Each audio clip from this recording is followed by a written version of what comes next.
Hardy varieties of calla lily tend to be white and will survive overwintering outdoors in many climates. More tender varieties are usually colored and may not overwinter as well. For this reason, many gardeners protect calla bulbs over the winter months. You can do this by protecting them indoors and trying to keep them safe outside. It is also helpful to know how to replant your calla lilies when the winter has passed.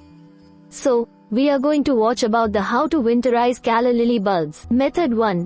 Overwintering calla lilies indoors. First is consider removing your calla bulbs from the soil to overwinter them indoors. Calla lily bulbs prefer a warm climate. If you live in a colder climate but have callas growing in the garden, consider removing your calla rhizomes, or bulbs, over the winter to give them a better chance of survival. To do this, wait until just after the first frost. Cut the withered foliage back to 3 inches above ground level. Step 2. Dig up your bulb.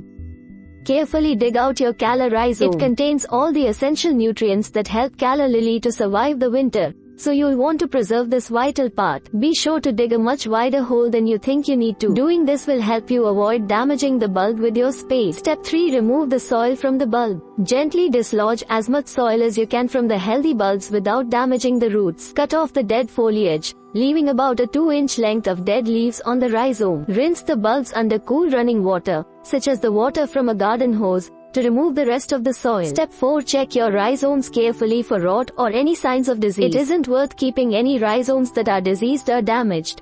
Throw these out with the trash. Avoid composting diseased plant matter, as doing so can spread the infection to other plants. Step 5. Put the rhizomes on a tray and allow them to dry for a few days. They should be well spaced to allow air to circulate between them. A cool, dark place such as a garden shed or garage is suitable. It may be better to avoid bringing them into a heated home, as the heat may be a shock that could cause mold to form on your bulbs.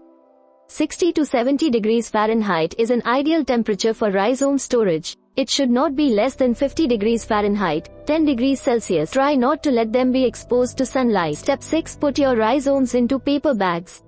After they have dried out for a few days, wrap the rhizomes in newspapers or paper bags. Put a small amount of dry peat moss or vermiculite inside. Putting the moss or vermiculite in the bag will help to prevent one bulb from infecting another if it develops mold. You can also use a cardboard box if you make some ventilation holes to let air circulate. Avoid letting the bulbs touch each other and put moss or vermiculite between them. Step 7. Try to keep your rhizomes dry. Damp and rot are the biggest threats to overwintering rhizomes, so try to keep them dry where possible and store them in a dark, dry place. They should not dry out completely, however. If the bulbs appear dry or shrunken, a light mist with a water spray should prevent them from drying out too much. Step 8. Give your rhizomes time to recover before you replant them. Callas need to rest for a few months before growing again. Try to plant them in mid or late spring once the threat of frost has passed and the ground is warmer.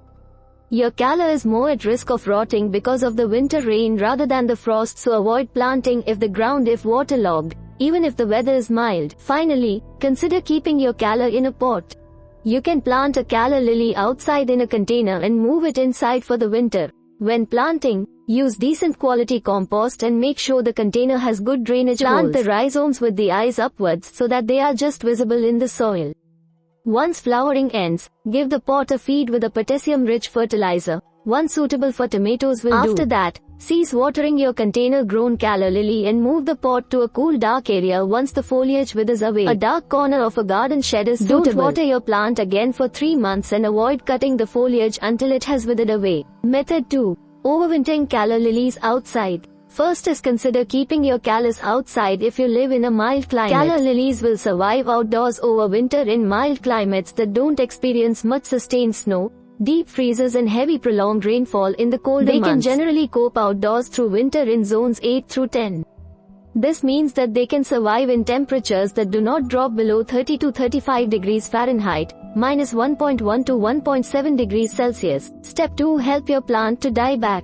After flowering has ended, refrain from watering and allow the plant to die back.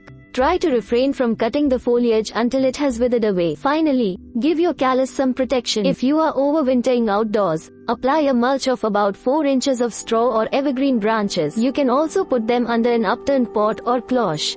Do this in the fall before the ground gets cold. Method 3. Replanting overwintered callas. First is, do not plant your calla lily until you are sure there will not be any more frost. Wait until all threat of frost has passed and the soil has had a chance to heat up a little before planting the rhizomes outside again.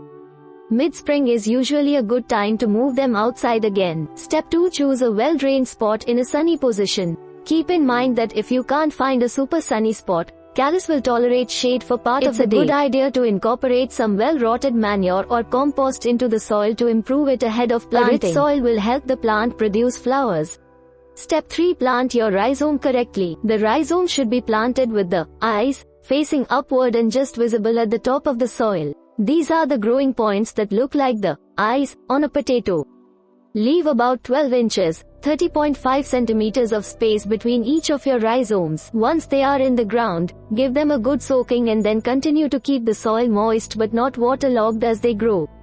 Step 4. Water your calla lilies. Calla lilies require water throughout the summer. If you dig them up for overwintering indoors, they will need extra water as they get established back in the ground. Remember to feed fortnightly during the growing period. A water-soluble fertilizer added to the watering can is ideal, but stop feeding ground-planted calla lilies once flowering begins. Continue feeding container-grown callas throughout the flowering period. Finally, watch out for pests. Callas are generally trouble-free but can suffer from pest attacks by aphids or whiteflies. Keep an eye out for pests and spray as required with an all-purpose bug spray. We hope it is useful to you. Please subscribe to our channel to upskill yourself.